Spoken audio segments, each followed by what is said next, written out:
So that's brilliant. I mean, how many of you, when the Olympics were happening in Sochi, saw the video of bathroom doors being kicked in and knocked in, basically made of balsa wood and things like that? Did you guys see that video? Yeah. There was a lot of stories of things that didn't work, but the one thing you probably didn't hear about not working was the network. So to talk about that, I'd like to invite up from Avaya, Jean Turgeon. Go. Singer, go.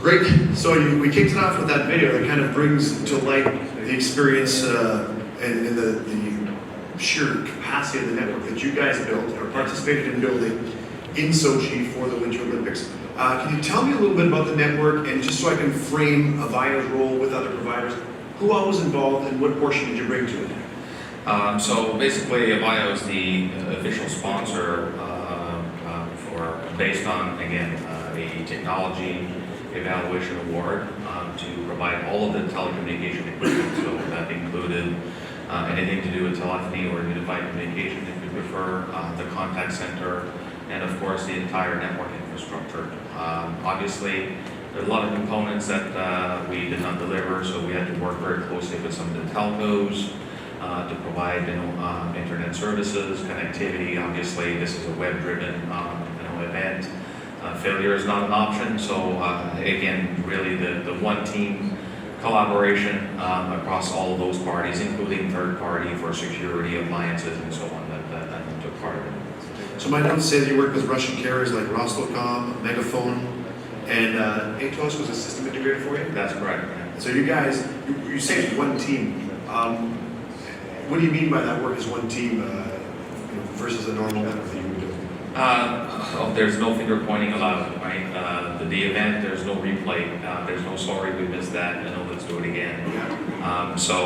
Even, if you recall, there was a lot of blogs and a lot of noise in the media about mobile devices being hacked, and a lot of warnings, don't bring your devices, don't bring your PC. So the whole team had to get together and control the noise, make sure there's no finger pointing. We're all on the same ship here, so there's absolutely nothing allowed for this to fail. And organizationally speaking, so Putin is the top of the organization, but how does that come down to you guys? Who was the one person who said to you, I don't want excuses? Was it somebody from the Olympic Committee? Was it a national person from Russia? For the most part, Atos is the point of contact for us, right? Working very closely with the entire, so it's very coordinating a lot of the activities.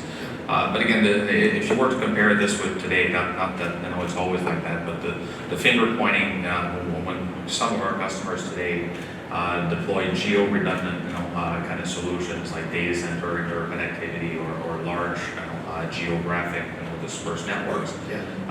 The customers may not know it, but they may go through multiple telcos, multiple service providers, and while they may not hear it and then see it, there could be some finger pointing as to who the problem is really along the way. And in that case, we couldn't allow that, right? So it was very well self-contained. It is, unique. Right now the network neutrality debate is really hot, and you hear customers complaining that their Netflix isn't streaming right. But you talk to your carrier, they'll point the finger at level 3, and everybody's pointing the finger around. You're saying that if one of your users, like a TV network, had a problem, who do they go to and who solves it? Was it Avaya, was it the integrator?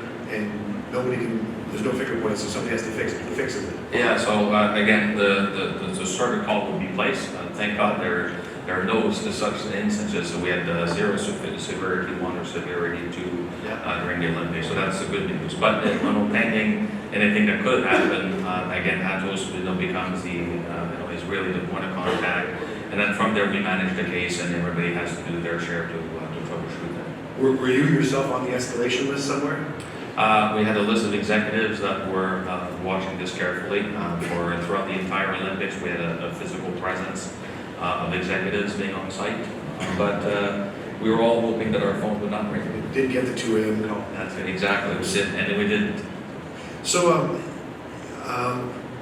you had mentioned that you guys had done prior Olympics, been a technology provider in prior Olympics. How many times have you done this? So there was a third Winter Olympics in a row. So we did Torino, we did the Vancouver Olympics, and now the Sochi Olympics. So really the third one. So what I'm most curious about is, 3 in a row, that's a 12-year spread, right? And the amount of changes we've seen in the telecommunications industry and landscape over the last 12 years is pretty significant. So were there also changes in the way you guys did the Olympics, where the IOC say, no, we do it this way, this is how we want it? What have you seen in 12 years? Yeah, huge changes. If I would even just go back to Vancouver in 2010 versus Sochi, right? If you remember, in 2010, unless I'm wrong, I don't think the iPhone was even out, right? So if you look at it, Maybe not in Canada, it was on BlackBerry at that point. it was all BlackBerries, absolutely. They got real keyboards. Yeah. So, but at the time, it was, when you look at the Olympics, everything was flat wired. There is absolutely no effort, and in fact, the Wi-Fi network was all best effort. So if it worked, great. If it didn't work, don't call us. It's a best effort service. And it was really done, I like to call it, in place in order for us to scale. We had to add devices. We had a lot of worries about MAC flooding, loops being created on the network. So we were running what I call today the legacy multi-protocol house of cards. Anything could collapse at any given time. So that's why in Vancouver we had to stabilize the network for a year prior to the event.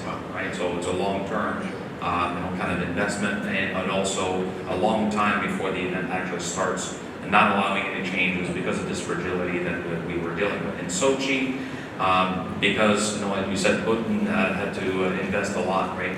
A lot of the money went towards the infrastructure, and a lot of things were still coming up the morning of the Olympics happening, right? So the dynamic of the changes, the mobility aspect of the Sochi Olympics, moving from wire to Wi-Fi, we had to really deploy a different environment. So we had to move to the next generation type of architecture.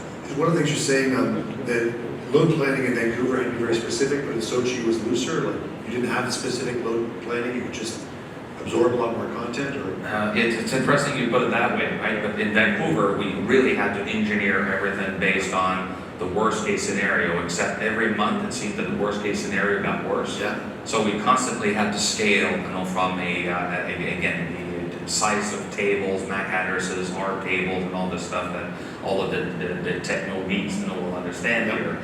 In Sochi, because we built a virtualized fabric-based architecture, we didn't have to worry about this. There was absolutely no MAC flooding. We didn't have to worry about adding nodes, and so it was a much calmer design. And again, we didn't have this criteria of being done and over with within 12 months. The Olympics started, because we knew that the dynamics of the infrastructure were going to be changed.